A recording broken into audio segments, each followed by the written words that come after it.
পদত্যাগপত্র পাঠিয়েছেন Kuwait VC ও pro-VC. অবাধ ও সুষ্ঠু নির্বাচন চায় অস্ট্রেলিয়া। তারেক রহমানকে দেশে ফিরতে না দেওয়ার চক্রান্ত চলছে বললেন জয়নুল আবদিন ফারুক। আওয়ামী লীগ নেতাদের জামাই আদরে আদালতে নেওয়া হচ্ছে, মন্তব্য রুহুল কবির রিজভীর। এবং ইলিয়াস কাঞ্চনের নেতৃত্বে আসছে জনতার পার্টি বাংলাদেশ। শুনছিলেন সংবাদ শিরোনাম। পুরো খবর জানতে ভিডিওটি শেষ পর্যন্ত দেখুন। সর্বশেষ খবর পেতে চ্যানেলটি সাবস্ক্রাইব করুন। এবারে জানিয়ে দেব বিস্তারিত। পদত্যাগপত্র পাঠিয়েছেন কুয়েট ভিসি ও প্রভিসি।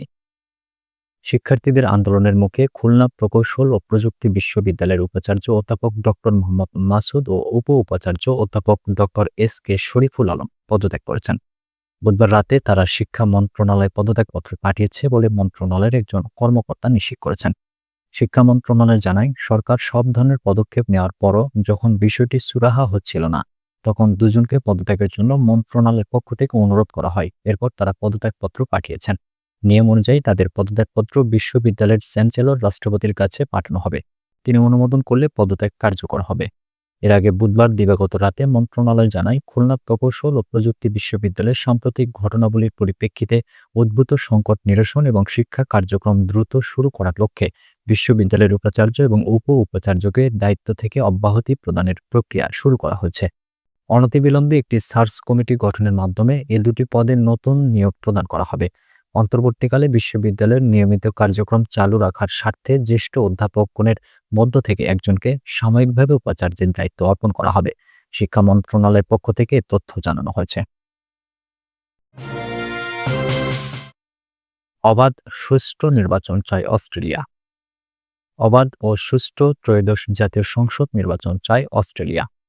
বৃহস্পতিবার প্রধান নির্বাচন কমিশনার এএমএম নাসির উদ্দিনের সঙ্গে নির্বাচন ভবনে সাক্ষাতের পর এমন মন্তব্য করেন দেশটির হাই কমিশনার সুশান রাইলি। তিনি বলেন, প্রধান নির্বাচন কমিশনারকে ধন্যবাদ জানাচ্ছি। সিইসি আমাদের সাক্ষাতের জন্য সময় দিয়েছেন। আমরা বাংলাদেশের আগামী নির্বাচনের প্রস্তুতির বিষয়ে জেনেছি। অস্ট্রেলিয়া বাংলাদেশে আগামী নির্বাচন ফেয়ার নির্বাচন প্রত্যাশা করে। আমাদের খুব ফলপ্রসূ বৈঠক হয়েছে। নির্দিষ্ট ক্ষেত্রে অস্ট্রেলিয়া নির্বাচন কমিশনকে সহায়তা দিতে চায়। এর আগেও ইসির সঙ্গে বিভিন্ন দেশের কূটনীতিকেরা বৈঠক করে সুষ্ঠু নির্বাচন চেয়েছেন। একই সঙ্গে অনেকে নির্বাচনের সহায়তাও দিতে চেয়েছেন। এছাড়াও নির্বাচনী উপকরণ দিয়ে সহায়তা দিচ্ছে ইউএনডিপি। আগামী ডিসেম্বর থেকে 2026 সালের জুনের মধ্যে সংসদ নির্বাচনের আয়োজন করার লক্ষ্য নিয়ে এগোচ্ছে ইসি। তারেক রহমানকে দেশে ফিরতে না দেওয়ার চক্রান্ত চলছে বললেন জয়নুল আবদিন ফারুক। বিএনপির ভারপ্রাপ্ত চেয়ারম্যান তারেক রহমানকে দেশে ফিরতে না দেওয়ার চক্রান্ত চলছে বলে অভিযোগ করেছেন দলটির চেয়ারপারসনের উপদেষ্টা জয়নুল আবদিন ফারুক। এই চক্রান্ত রুখে দিতে স্থিতিশীল নির্বাচনেরও তাগাদা দিয়েছেন তিনি। বৃহস্পতিবার স্থিতিশীল দেশ বিনির্মাণে চাই দ্রুত জাতীয় নির্বাচন শীর্ষক আলোচনা সভায় তিনি এ তাগিদ দেন। জাতীয় প্রেস ক্লাবের তোফাজ্জল হোসেন মানিক মিয়া হলে এই আলোচনা সভার আয়োজন করে বাংলাদেশ ক্রাইম রিপোর্টার্স কাউন্সিল বিসিআরসি। আলোচনা সভায় জয়নুল আবদিন ফারুক বলেন, আমি ভয় পেয়েছিলাম 6 আগস্ট থেকে কি যেন হয়। আমি আমার নির্বাচনী এলাকায় চলে গিয়েছিলাম, কিন্তু এত অত্যাচারের পরেও আওয়ামী লীগের একটি কর্মীর গায়ে হাত উঠাতে দেননি তারেক রহমান। নেতা নির্দেশ দিয়েছেন, সরকার পরিবর্তন হবে, দোষীদের আইনের আওতায় আনা হবে, বিচারের আওতায় আনা হবে। গলায় ছুরি দেওয়া আমাদের দায়িত্ব না। দেখুন, সারা বাংলাদেশে বিএনপির হাতে আওয়ামী লীগের কোনো কর্মী মারা গেছে। তাই তারেক রহমানের এখন যে নেতৃত্ব, এই নেতৃত্বকে দেশে না আনার একটা চক্রান্ত চলছে। এই চক্রান্তকে রুখে দিতে একটা স্থিতিশীল নির্বাচন দরকার, জনপ্রতিনিধির সরকার দরকার। অন্তর্বর্তী সরকারের উদ্দেশ্যে তিনি বলেন, এখন জনগণের দাবি, জনগণের প্রত্যাশা, ডিসেম্বরের আগে একটা নির্বাচনের রোডম্যাপ দিয়ে দেন। নির্বাচনের প্রস্তুতি নেওয়ার জন্য নির্বাচন কমিশনকে বলে দেন, আমরা আপনার অধীনে একটা সুষ্ঠু নির্বাচনে আশাবাদী। আওয়ামী লীগ নেতাদের জামাই আদরে আদালতে নেওয়া হচ্ছে বললেন রুহুল কবির রিজভী। ভয়াবহ অপরাধী আওয়ামী লীগ নেতাদের জামাই আদরে আদালতে হাজির করা হচ্ছে বলে অভিযোগ করেছেন বিএনপির সিনিয়র যুগ্ম মহাসচিব রুহুল কবির রিজভী। এ প্রসঙ্গে তিনি বলেছেন, গণহত্যাকারী হাসিনার বাহিনীর নেতারা দীর্ঘ 15.5 বছরের ভয়াবহ অপশাসনের জন্য ক্ষমা চাওয়া তো দূরে থাক, উল্টো আদালতে হুমকি ধামকি দিচ্ছে। হাজারো শহীদের রক্তের উপর দাঁড়িয়ে আরও বড় ফ্যাসিস্ট হয়ে ফিরে আসার হুমকি দিচ্ছে। বৃহস্পতিবার নয়াপল্টনে বিএনপির কেন্দ্রীয় কার্যালয়ে এক সংবাদ সম্মেলনে তিনি এসব কথা বলেন। রুহুল কবির রিজভী বলেন, পতিত স্বৈরাচারের খুনের আসামিরা প্রকাশ্যে আদালতের স্বাধীনতার ঘোষক শহীদ জিয়া, খালেদা জিয়ার বিচার চেয়ে বক্তব্য রাখে। জুলাই আগস্টের শাহজাহান খান গংরা আদালতে এসে সরকারকে দেখে নেওয়ার হুমকি দিচ্ছে উল্লেখ করে তিনি বলেন, আদালতকে ভেঙচি কাটছে, পুলিশকে থোড়াই কেয়ার করছে।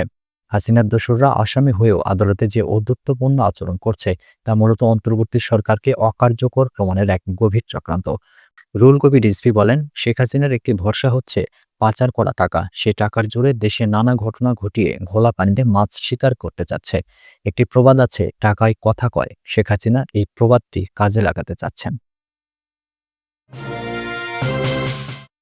ইলিয়াস কাঞ্চনের নেতৃত্বে আসছে জনতার পার্টি বাংলাদেশ। চিত্রনায়ক ইলিয়াস কাঞ্চনের নেতৃত্বে আত্মপ্রকাশ করতে যাচ্ছে নতুন একটি রাজনৈতিক দল, যার নাম জনতার পার্টি বাংলাদেশ। শুক্রবার ইন্টারকন্টিনেন্টাল হোটেলে দলটির আত্মপ্রকাশ অনুষ্ঠান হবে। সংশ্লিষ্ট সূত্র বলছে, দলটির চেয়ারম্যান হতে যাচ্ছেন ইলিয়াস কাঞ্চন। এছাড়া জাতীয় প্রেস ক্লাবের সাবেক সভাপতি শওকত মাহমুদ মহাসচিব এবং সাবেক প্রতিমন্ত্রী গোলাম সরোয়ার মিলন নির্বাহী চেয়ারম্যানের দায়িত্ব পেতে যাচ্ছেন। এ কারণে জাতীয় পার্টি থেকে পদত্যাগ করেছেন গোলাম সরোয়ার। জাতীয় পার্টি থেকে নির্বাচন করা নুরুল কাদের সুহেল প্রথম যুগ্ম মহাসচিবের দায়িত্ব পেতে পারেন। এছাড়া জাতীয় পার্টির সাবেক এমপি শাহ মোহাম্মদ আবু জাফর সহ আরও ৭ জন সাবেক এমপি, শিল্পপতি, সাবেক আমলা, সাংবাদিক, সাংস্কৃতিক ব্যক্তিত্ব এবং আইনজীবীরা দলটিতে যোগ দিতে পারেন। এ বিষয়ে গোলাম সরোয়ার মিলন বলেন, নতুন দলটির ২টি স্লোগান নির্ধারণ করা হয়েছে। জনতার পার্টি বাংলাদেশ, গর্ব মোরা ইনসাফের দেশ এবং ইনসাফ জিন্দাবাদ, বাংলাদেশ জিন্দাবাদ।